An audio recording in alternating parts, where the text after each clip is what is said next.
Hi, Ray Williams here again, bringing you some strategies, tips, thoughts, reflections that can make your life happier, more productive, and satisfying. Today I'd like to talk about what the happiest people do that's different than the rest of the population. And it's based upon some fairly recent research that I think some surprising findings may come out of this for you. Number one out of this research is that we all have a set point, a biological and body set point for happiness that is inherited. It's something you inherit from your parents and your grandparents and down the lineage. Think of it as a thermostat. So you can have a high set point for happiness or a low set point for happiness, and it's the way in which you are biologically structured. Now, it doesn't account for all of your happiness, but it accounts for a good 40 to 50% of it. So there are some people that have a low set point for happiness in their life, and they've inherited that particular tendency. So they have a much bigger job on hand to be happy.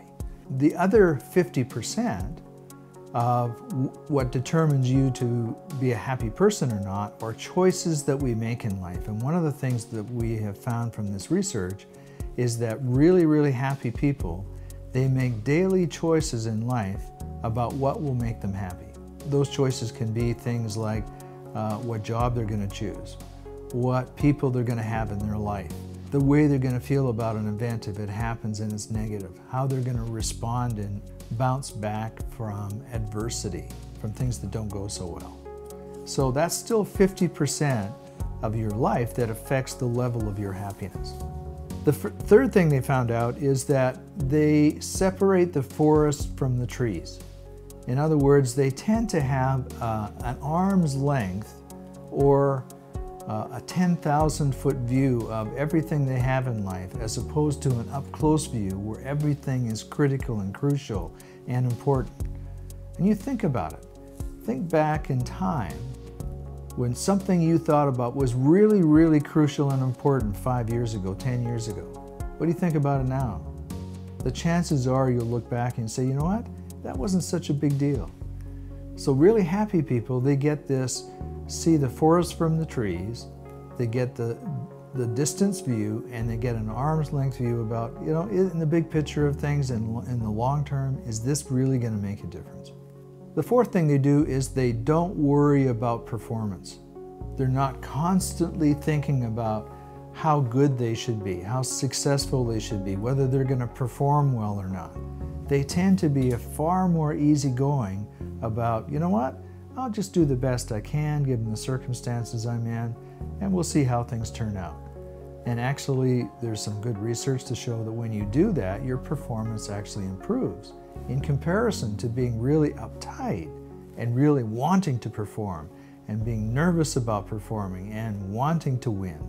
That actually may decrease from your performance. And we've seen that in athletic contests. They don't compete. In other words, they don't constantly compare themselves to other people that are more successful, happier, have better looking spouses, have more money, drive nicer cars. They're not constantly comparing themselves thinking that they're lesser than them.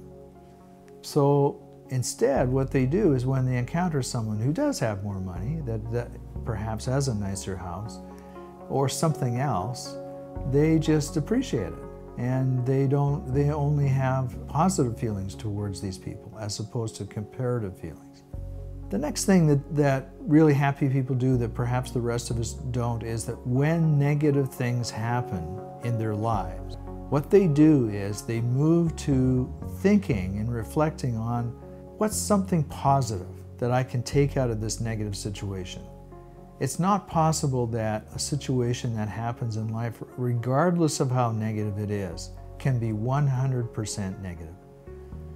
There's always something you can take out of that can be a positive influence in your life. So really happy people, what they do is they try and see the happy or the positive thing in any negative situation that occurs. The next thing that these really happy people do that perhaps the general population doesn't do is that they don't separate work from pleasure. In other words, what I'm saying to you is that they don't see them as two totally separated parts of their life.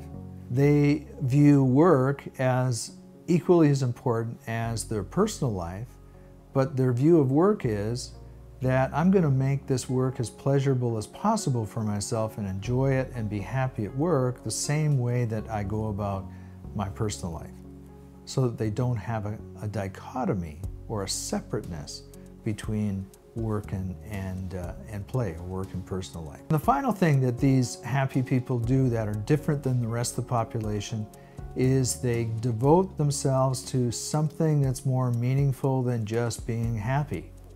So in a way it sounds like I'm contradicting myself because I'm focusing so much on happiness. But the interesting thing about the most happy people is they're actually dedicated to something that's really meaningful in life. How am I helping someone live a better life? How am I helping my community? How am I helping the world in something that's meaningful? And that in and of itself brings happiness. So I hope these tips and others that you can find on my website, to go to raywilliams.ca, sign up for my free newsletter, and be glad to share my resources with you. Until then, take care.